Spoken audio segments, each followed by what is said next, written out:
Hoje nós vamos explicar para vocês a respeito das proteínas e a gente vai focar nos aspectos químicos que as proteínas têm e nas características que elas apresentam. Então, as proteínas, como acho que vocês devem saber, elas são formadas por aminoácidos.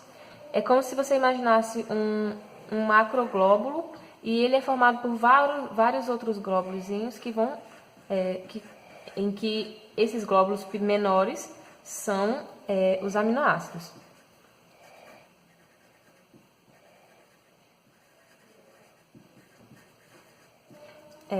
Se vocês repararem na palavra aminoácidos, vocês já vão dar de cara com as duas funções orgânicas que a gente tem presente nas proteínas, que são as aminas e os ácidos carboxílicos.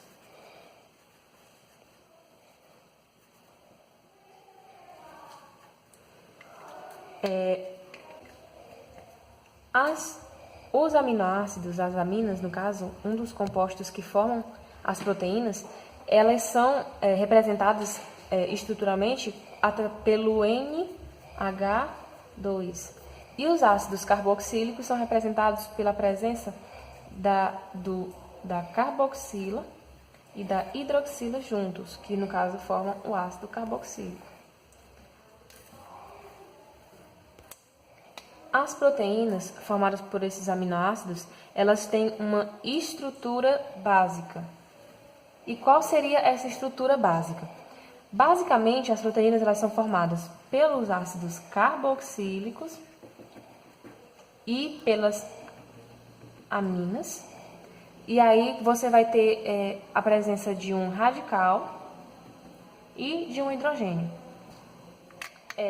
Os aminoácidos eles podem mudar, eles podem se apresentar de várias outras formas estruturais, mas só que basicamente em todos eles a gente vai ter a presença do ácido carboxílico e das aminas. Como a gente estava falando, né? As proteínas elas são formadas por aminoácidos e esses aminoácidos eles não são só de um tipo, mas existem vários aminoácidos na natureza, inclusive alguns no nosso corpo, né?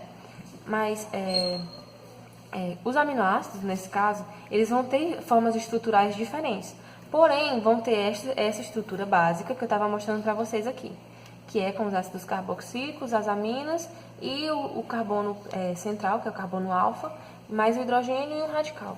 O que vai mudar de aminoácido para aminoácido geralmente é o radical. O restante da molécula vai ser o mesmo. Então, por exemplo, nesse caso aqui, a gente vai ter essa estrutura em que a gente tem a estrutura básica, que é o ácido carboxílico e a amina, por exemplo, e a presença de hidrogênio. Porém, a gente tem aqui um radical diferente. Isso vai fazer com que a estrutura básica se altere? Não, porque a gente vai ter a presença desses três. Porém, a gente tem aqui a presença do radical 1, que também é outro hidrogênio. Isso vai provavelmente alterar algumas características do aminoácido, né, que vai fazer com que ele seja um outro aminoácido diferente. Agora a gente vai falar sobre os tipos de aminoácidos. Os aminoácidos, eles podem ser variados, né? A gente não tem só um aminoácido na natureza. No nosso corpo, por exemplo, ele tem na composição 20 tipos de aminoácidos. Só que existem muitos outros tipos de aminoácidos. Alguns desses tipos eles foram classificados como naturais, essenciais e semi-essenciais. Os aminoácidos essenciais naturais são aqueles que o nosso corpo produz, nosso corpo sintetiza.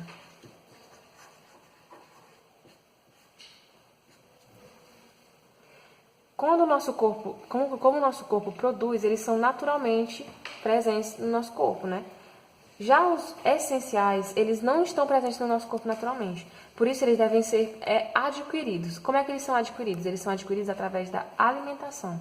É aquele consumo de carne que a gente tem, ou o consumo também de outros alimentos que são ricos em proteínas.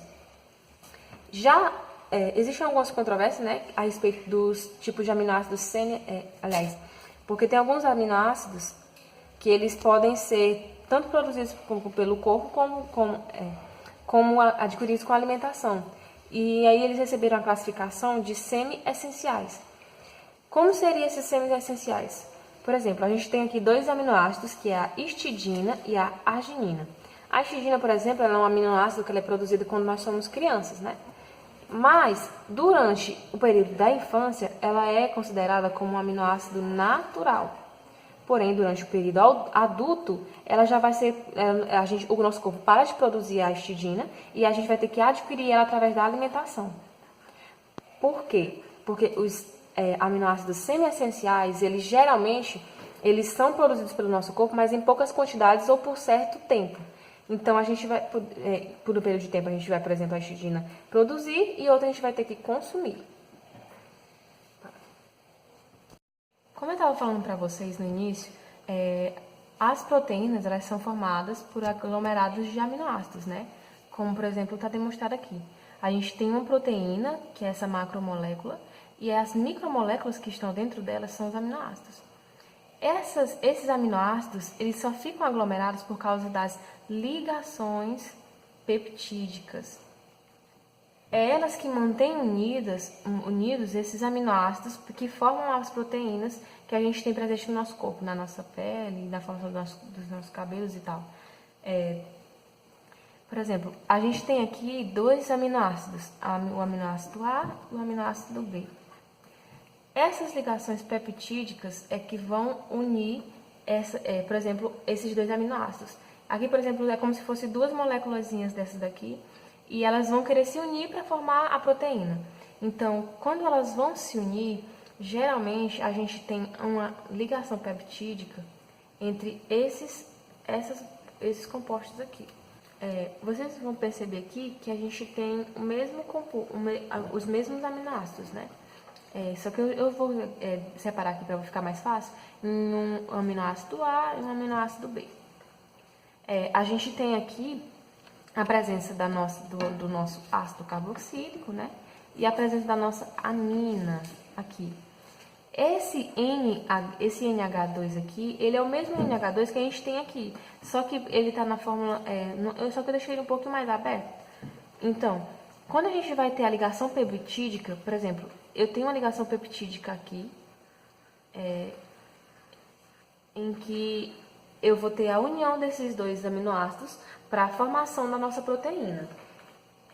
Durante a ligação, no caso a união dos aminoácidos, a gente vai ter o surgimento de um novo grupo funcional aqui desses dois. Porque a gente está vendo aqui que a gente tem o quê? A gente tem um H agora, dessa ligação peptídica, e a gente tem um OH.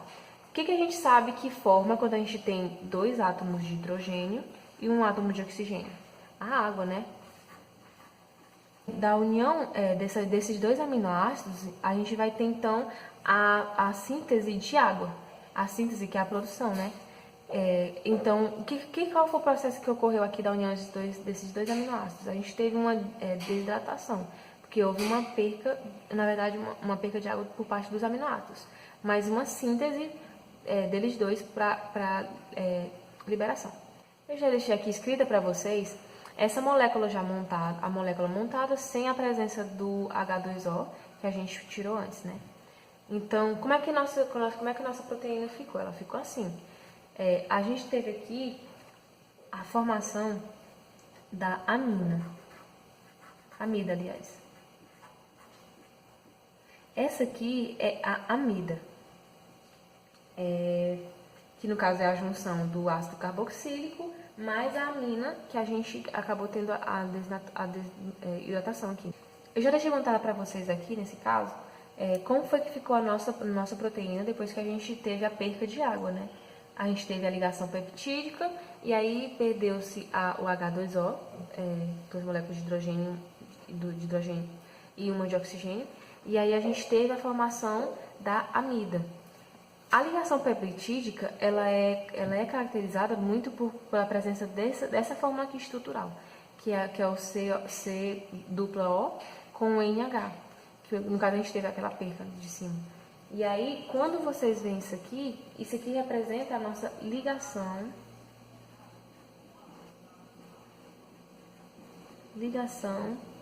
peptídica.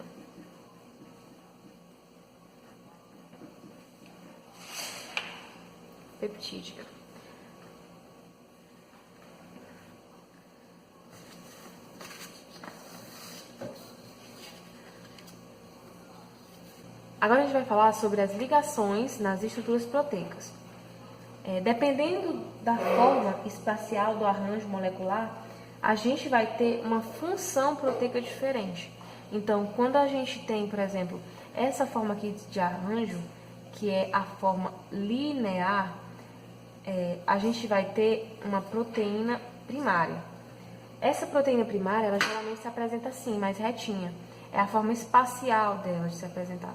E ela geralmente é formada por ligações simples. Nas proteínas secundárias, por exemplo, a gente vai ter uma estrutura espacial mais ou menos semelhante a esse fiozinho telefônico aqui.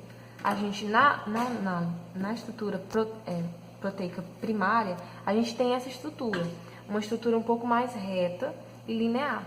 Já na estrutura secundária, a gente vai ter essa forma espacial aqui, ó, que é meio que esse macarrãozinho que fica aqui no fio telefônico. Na forma terciária, a gente vai ter a gente vai ter uma estrutura semelhante a um nozinho, como se fosse um glóbulo com esse macarrão. Ó, a gente vai ter ela toda enroladinha, é a estrutura secundária, porém só que enrolada em um aglomerado. Então, essa aqui é a forma espacial estrutural proteica terciária. Na estrutura quaternária, a gente vai ter a presença também desses glóbulos, vamos dizer, por assim dizer, de ligações peptídicas, né, entre os aminoácidos e tudo mais. Só que a diferença dele para a terciária é que a gente vai ter muitos glóbulos, muitos aminoácidos juntos. Não vai ser só alguns, vai ser muitos glóbulos. Por isso que eles são chamados de polipeptídeos, viu? Então, pessoal, isso foi a explicação básica sobre a respeito das proteínas e eu espero que vocês tenham gostado, ok? Até a próxima!